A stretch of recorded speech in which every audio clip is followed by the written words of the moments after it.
When you guys start practicing wood splitting, the choice of what round to use, this is actually really knotty and going to be difficult. So I'm going to work on something like this. When you're starting to split wood, make it easier for yourself and make the practicing more practical and productive, and choose clear rounds that don't have a lot of knots, or any knots ideally, and something that's not really thin, not like sapling wood, and something that's not a big, 18-inch diameter round. Pick your chopping block well, get your distance, go back out about 4 to 6 inches, get the legs spread, because remember, if you miss, and you will, you're going to impact this area right here. And then you can start your practice.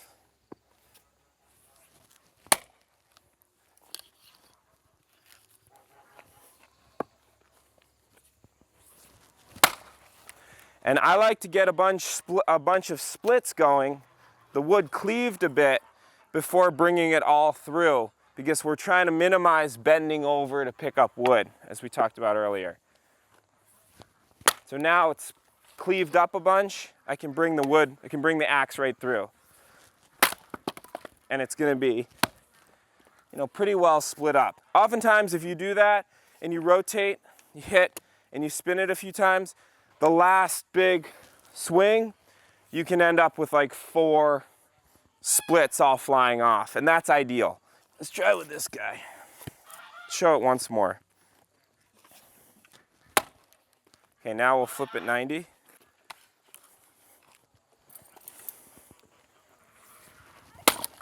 There, so now we're getting our 4 pieces without bending over for each one. There's 2, and this one's almost split here.